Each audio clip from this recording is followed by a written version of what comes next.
This is Jabril, aka Mr. Think Outside the Box, also known as Chocolate Man. And I got my assistant Max here with me. And what I want to talk to you today about is motorcycles in Thailand, because it's such a huge part of the Thai culture. I just want to kind of share a few things with you.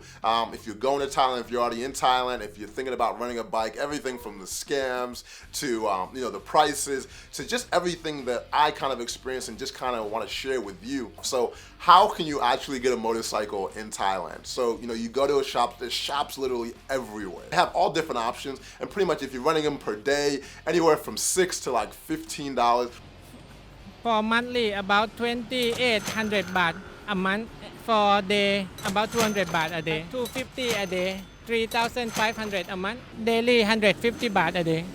So is this actually your cheapest motorbike here per day? This is the cheap model. I'll do bigger thing, give it up, manual. To actually be legal on the road, you actually need an international driver's license. Don't worry, I don't have an international driver's license, and I never had a real problem. What they're gonna want from you is a passport, right? Because they wanna know you're gonna bring the bike back to them. And second, a deposit, because a lot of people, they'll do a photocopy of their passport, but then they'll leave like 3,000 baht cash. And so I wanna talk about insurance really quickly with you, because a lot of times you're not gonna be covered for insurance when you're renting bikes. So you can't really get plans from the motorcycle shops. It's not profitable, for them. So many people do have accidents.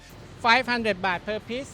Yeah, about 1,000 baht something. Maybe about 300 baht a piece. Yeah, to fix this motorbike, roughly around 3,000 baht. And I'm a happy man. And if you've never rode a bike before, don't worry. 15 minutes after going in the store, if you've never rode a bike, they'll send you on the way. You don't have any safety classes. It's just like, okay, you didn't fall off the bike, go ahead, ride on. Because I let people do the test drive before they take off. Some people, they don't have any idea how to drive motorbike, especially American lady. Really, they're not afraid. If you want to rent motorbike in Chiang Mai, don't crash.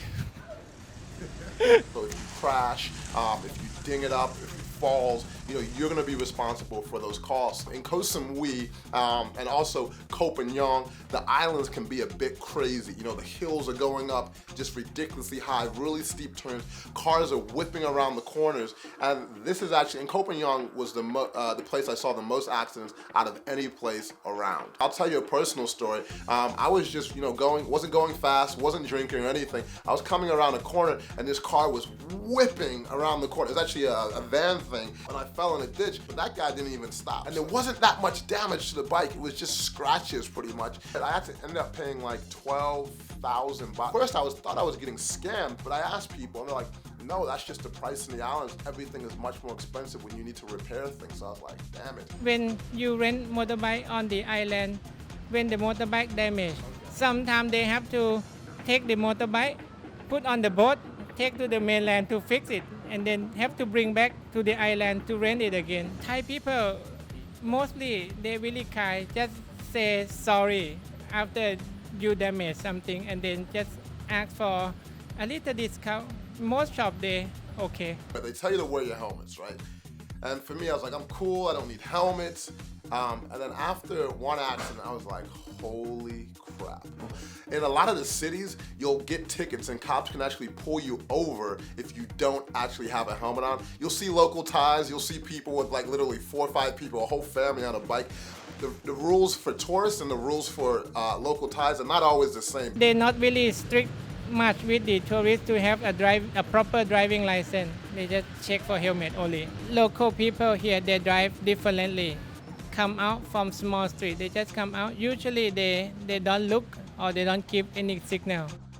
Insurance won't actually cover you if they find out that you're intoxicated, while riding your bike, and it's just not a good thing to do. Use common sense, and there's about 4,000 road deaths a year. 80% of them are through motorcycles, and there's specific times that you should really watch out for, especially, New Year's, Songkran, and I'm telling you, it's one of the most fun ways to get around the city.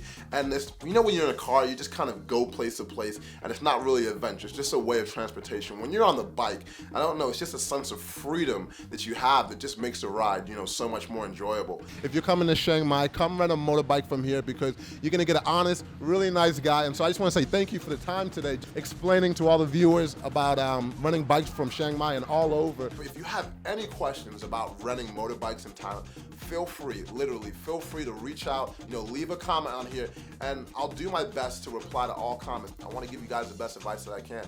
This is Jabril, aka Mr. Think Outside the Box, also known as Chocolate Man, signing out. Have fun on the road.